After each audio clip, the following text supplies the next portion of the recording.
Today I'm going to fly the Shamrock, Aer Lingus. While less renowned in other European airlines like Air France or Lufthansa, Aer Lingus still offers a decent route network and a comparatively large fleet. But does Aer Lingus also reach the standards of its bigger competitors? In this video we are going to find out. Our journey, once again, starts at Zurich International Airport. Today I'm traveling light with hand luggage only. A trolley bag up to 10 kg is included, but don't be fooled.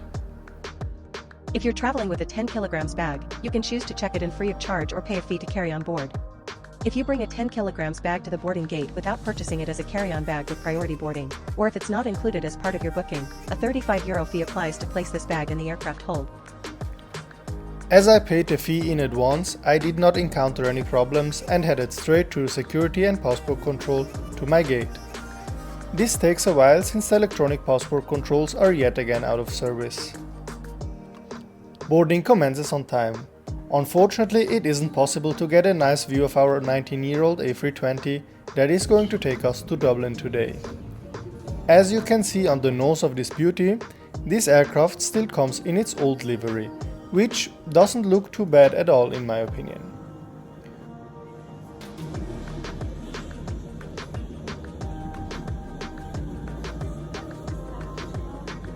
Once on board, I'm greeted by an exceptionally friendly and smiling crew before I head on to my seat 19A in the middle of the plane.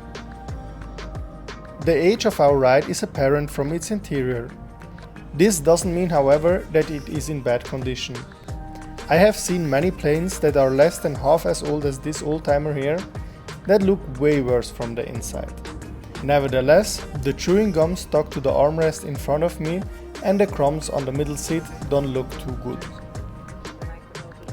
At the time of departure, a group of American travelers is still missing, which is the reason why we wait a bit longer at our parking position.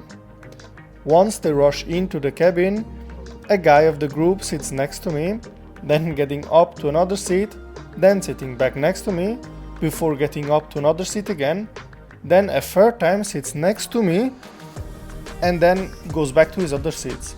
As he is getting up again, the flight attendant tells him to sit down and we finally leave our gate.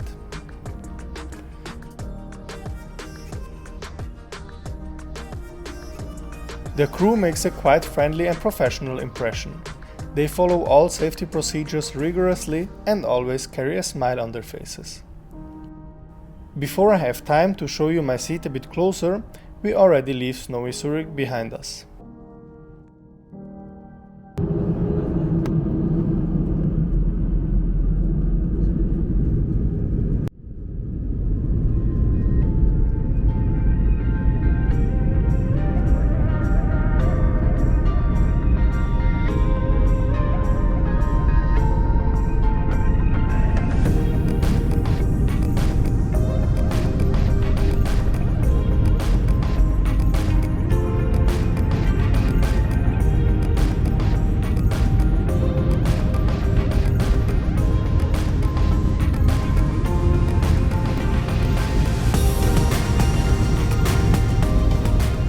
The sea of clouds and the mountains that look like snowy islands is an amazing view. It is, however, the only entertainment on this 2.5-hour flight today, as there is no in-flight entertainment, Wi-Fi, an onboard magazine or even a menu on this flight. Speaking of menu, on this route Aer Lingus unfortunately does not serve any complimentary drinks or snacks, which isn't great for a full service carrier to be honest. But there is an option to buy hot or cold beverages as well as snacks by credit card. I get myself a water for €3 and decline the complimentary ice and lemons as this would be too bougie for me.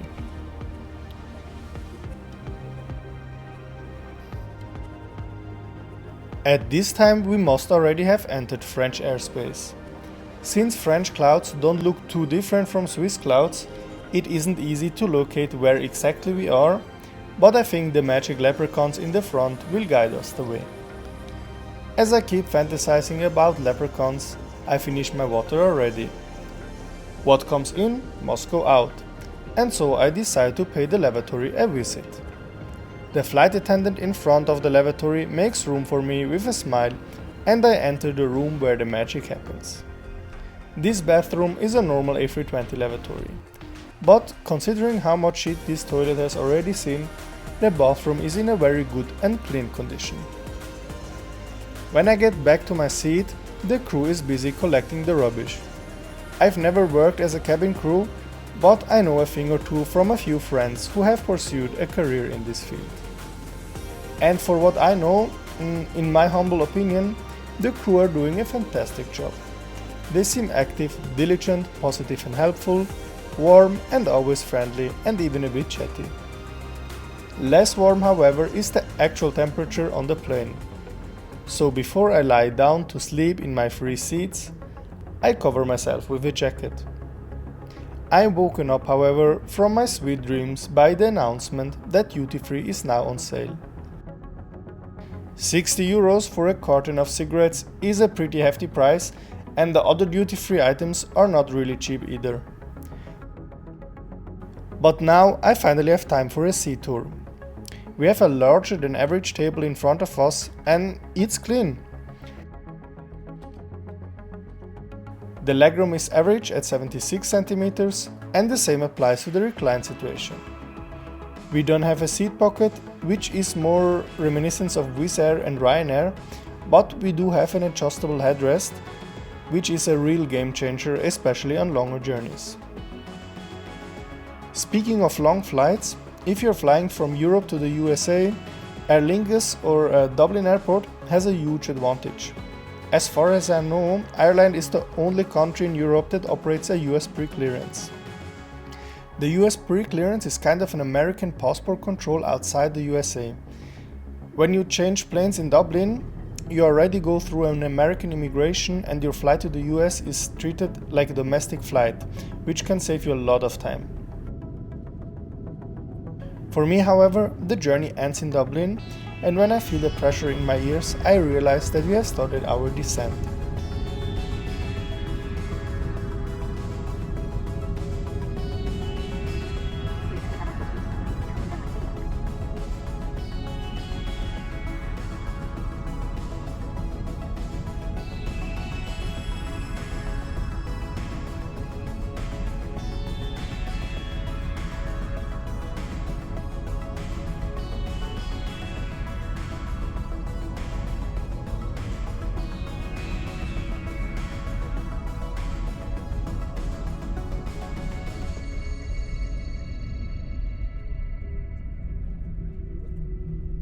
We land in Dublin 20 minutes ahead of schedule.